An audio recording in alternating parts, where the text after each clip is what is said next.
Hey guys, how's it going? So it's been about a year since I posted that last Miata video. I think it's been like actually 11 months or so. It was February 2021, so now it's January 2022.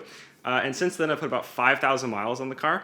I just want to talk about what I've done with the vehicle, how it's been, and just give you guys a little bit of an update. So since the last video, I've actually taken it out to autocross 3 different times. Autocross is like a cone course in a parking lot, and it's not about high speed, really.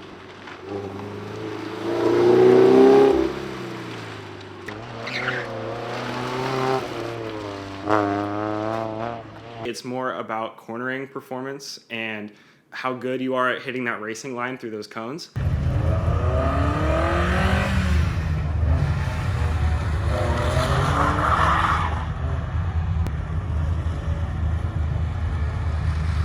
The first 2 times I went, I just took the car stock, and then this 3rd time I went, I actually got some used spec Miata Hoosiers, like slicks, or are they radials? I guess they're radials on the car, which is not really a road legal tire.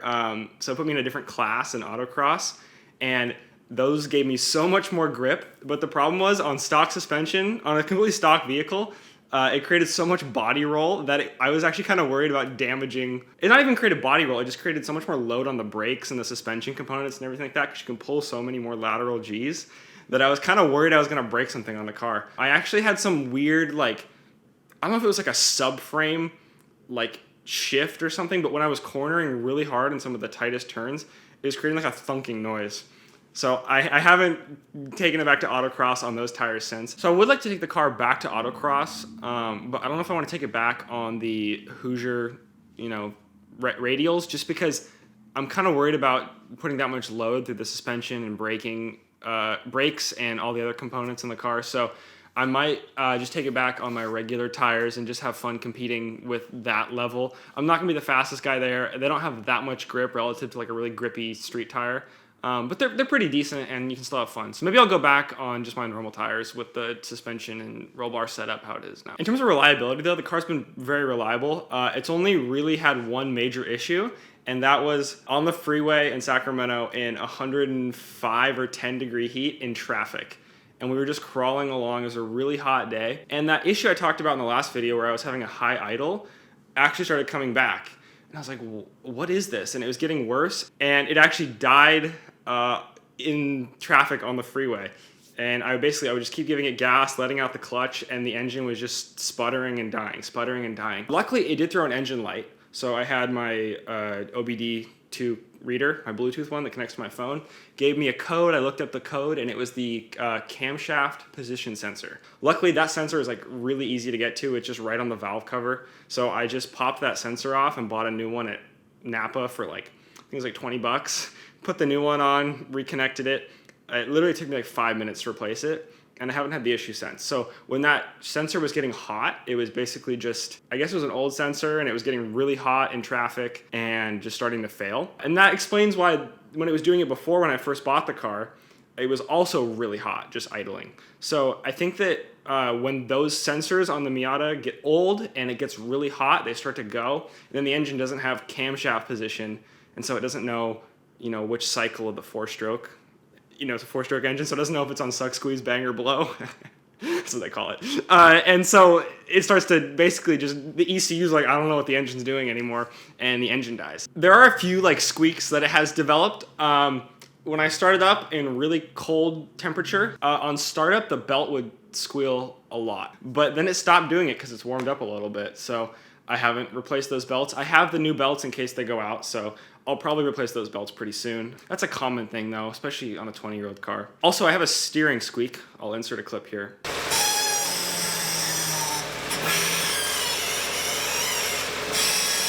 And that steering squeak comes sometimes. It's not always there, but it's starting to get pretty bad. I think it's a ball joint or a tie rod or something like that needs to be lubricated or replaced. The valve cover gasket on the top of the engine was leaking. So here on the side is where the valve cover gasket is leaking. You can see all around here. It doesn't look that wet on video, but you can see if I rub it with my finger, it's definitely wet. So I replaced that, and it was a pretty easy fix. Just a little bit of oil. It wasn't like actually leaking a lot. You could just kind of see on the valve cover gasket where a little bit of oil had gotten out. So I replaced that, and then there's just a little bit of oil that leaks.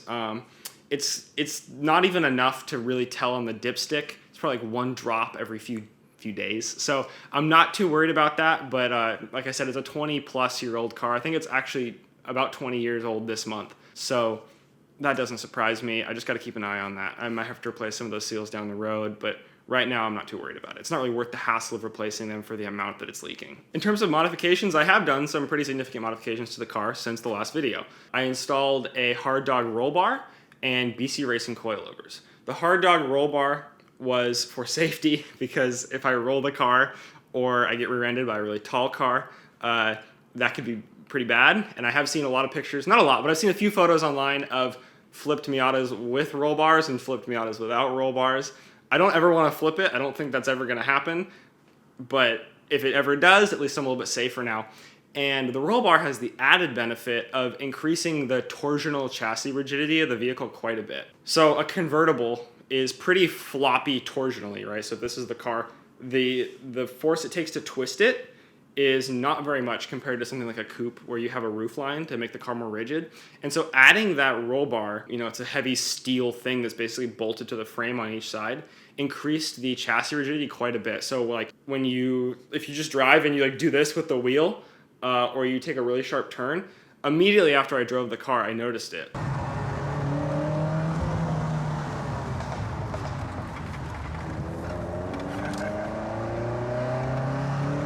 So it does help a lot with chassis rigidity. It's a pretty big improvement in that way. So I'm happy with that. It is a bit of a weight penalty, but yeah. The install kind of sucked. You basically have to pull the entire interior out of the car, take off some of the metal in the back, drill some holes in the frame, and bolt it in. I had a friend help with that. Thank you, Andrew. Hello, everyone.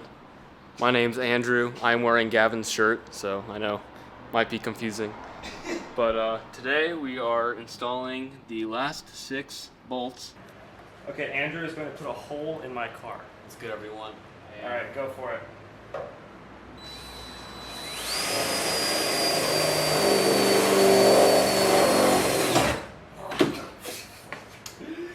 Back it out. All right, cool.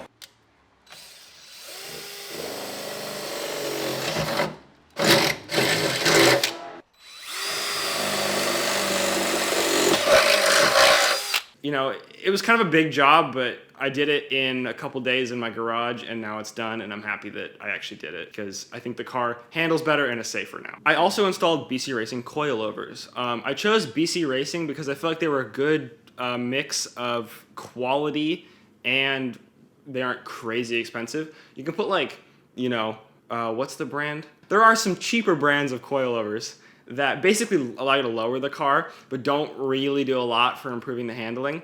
In some cases, they can actually make it worse. I liked BC Racing because they improve the looks of the car. You can lower it, but you also have adjustable ride height, spring preload, and damping. And so I can adjust the damping, and I just adjusted the ride height the other day.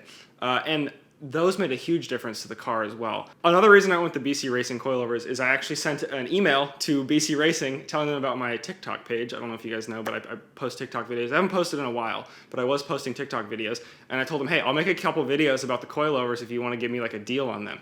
So they gave me like a 30% off, sponsorship on the coilovers. And in return, I made a couple videos on them.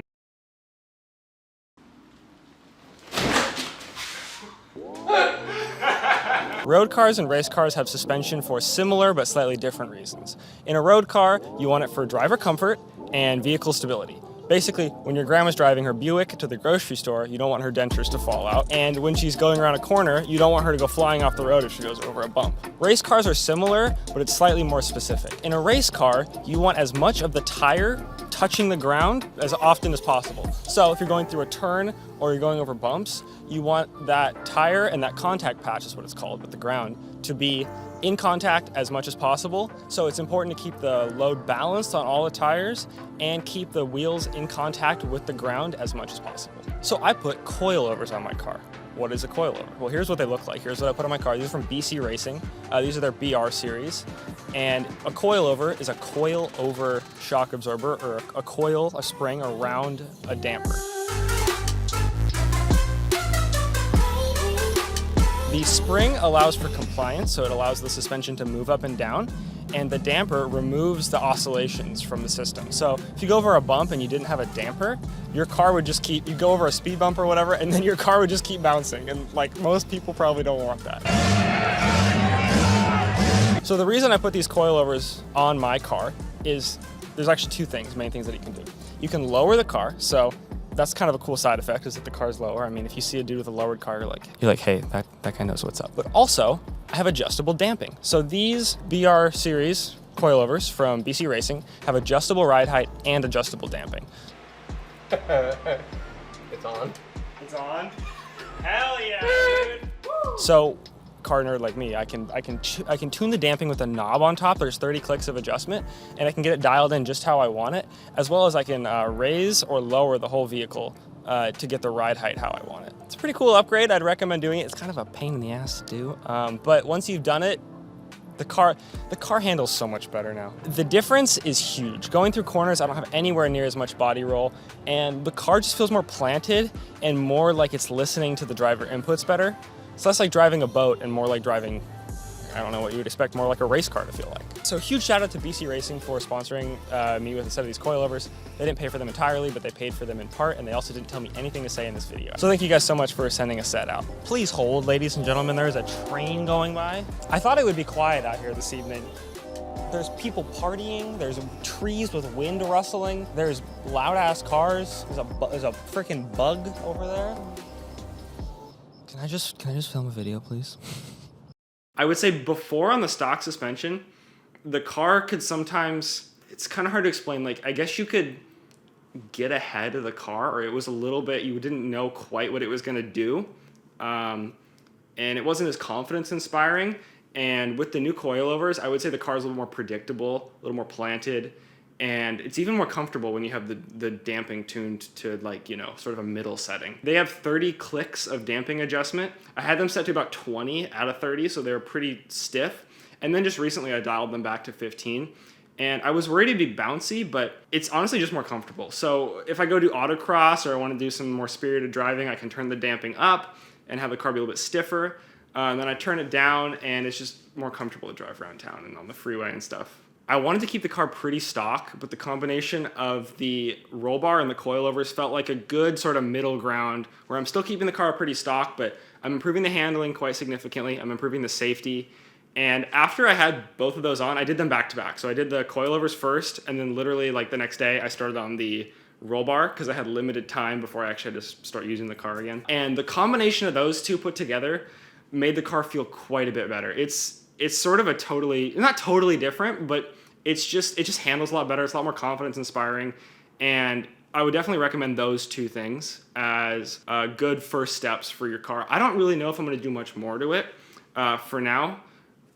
I might do a turbo, but we'll talk about that in a minute. So I was going to change the engine oil, transmission fluid, and differential fluid. And I changed the engine oil.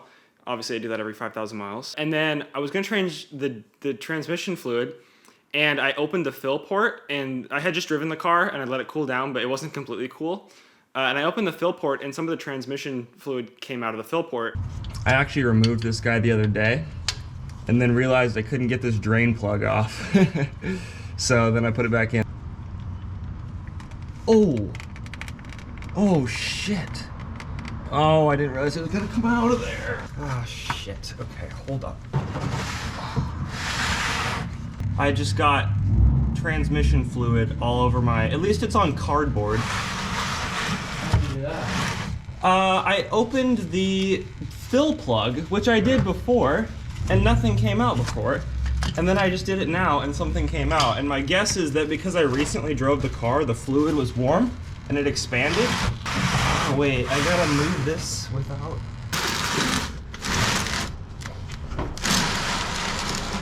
And the fluid was like perfectly clear and looked like it was brand new.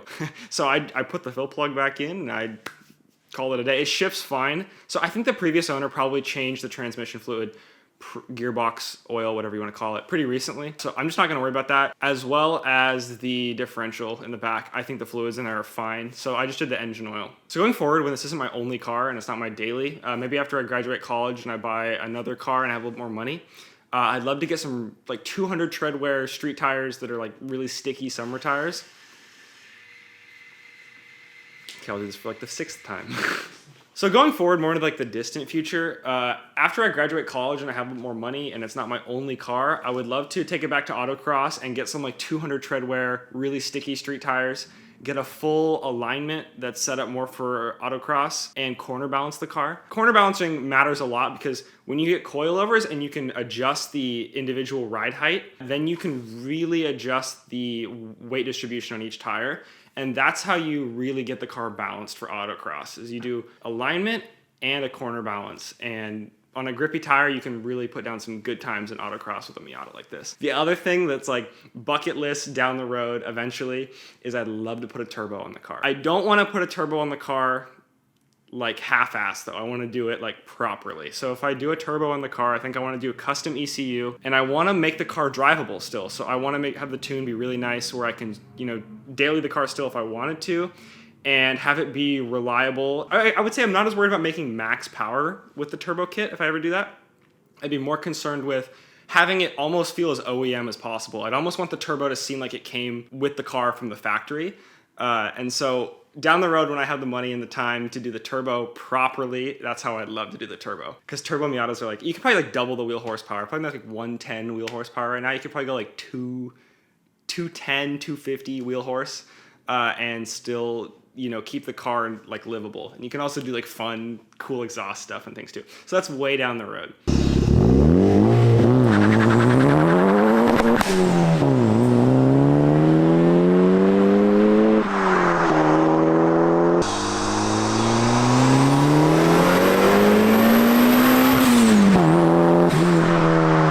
Anyway, that's just a little bit of an update on the car and what's been going on with it over the last year or so. Changed a little bit, but not a ton. I have to keep this car drivable as my daily, and I've been having fun with it. Now, going forward into this semester at college, I'm on the Formula SAE team, so we build a little mini Formula 1 style race car.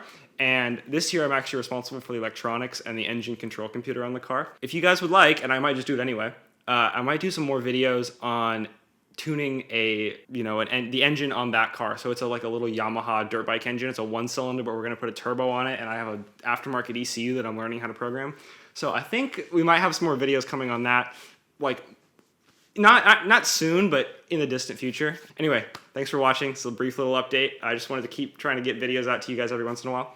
So subscribe if you're new, leave a like, and thanks for watching, guys. Peace.